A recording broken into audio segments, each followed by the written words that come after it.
नमस्ते दोस्तों, मैं राहुल वरघट और आप सभी का श्रुति श्री अरुणोमाजी वरघट प्रतिष्ठान में स्वागत है। रशिया के ईस्टर्न सी में 8.8 की तीव्रता के तौर पे भूकंप के झटके दायर किए गए हैं, नोन की गई है। इसके परिणाम स्वरूप ईस्टर्न जापान, वेस्टर्न कनाडा से तकरीबन भी इसकी दरारें बुन चुकी है। मैग्नीट्यूड जो समंदर में भारी प्रवाह तरंगे लहरी है, इस तरंगे का इफेक्ट वेस्टर्न अमेरिका को भी गिरा है। वेस्टर्न अमेरिका फोर्स जो कि उत्तर अमेरिका के में गिरता है और वहाँ पे कनाडा भी है और हमारा ईस्टर्न जापान भी।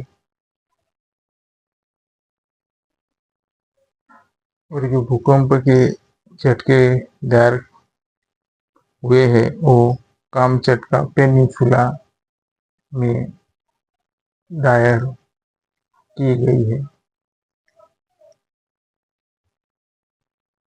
वैसे ही हमारा IMO और WMO international metrological department organization और इंटरनेशनल मैरीटाइम ऑर्गेनाइजेशन, ये दोनों भी तौर पे समंदर और मौसमी के इशारे और तट की चेतावनियां पूर्व में ही वो कार्रवाई करती रहती है। वैसे 2004 में हमारे भारत में ईस्टर्न कोस्ट में तमिलनाडु, आंध्र प्रदेश, पुडुचेरी और अंडमान निकोबार के तट पे भारी तबाही हो चुके थे। तकरीबन 2 लाख से ज्यादा लोग मर चुके थे और 10 से ज्यादा देश के लोगों को डिस्प्लेसमेंट होना हो चुका था।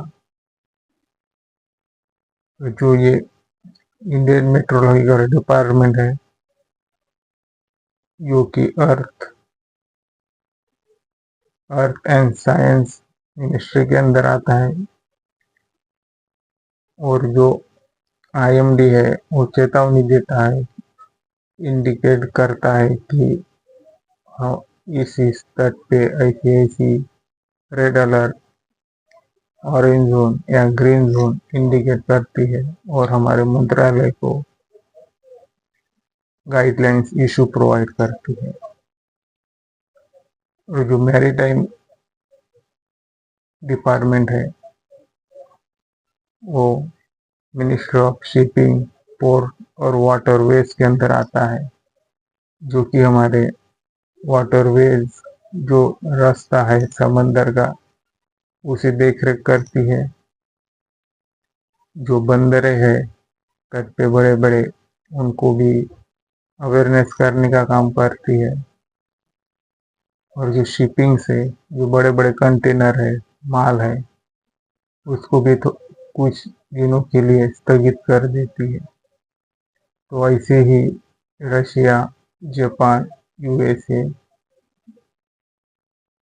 उत्तरी अमेरिका के कुछ भागों में भी इस बहाली का सामना करना पड़ा होगा, क्योंकि ह्यूमन रिसोर्सेज के तौर पे ये थोड़ा हमारे लिए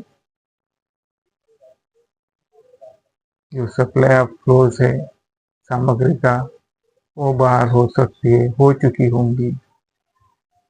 तो हमें सब मिलके इस बहाल को स्टैंड ऑफ रखना चाहिए और आगे की तौर पे सावध रहना चाहिए और जो हमारी डिपार्टमेंट है उसकी गाइडलाइंस सुननी चाहिए।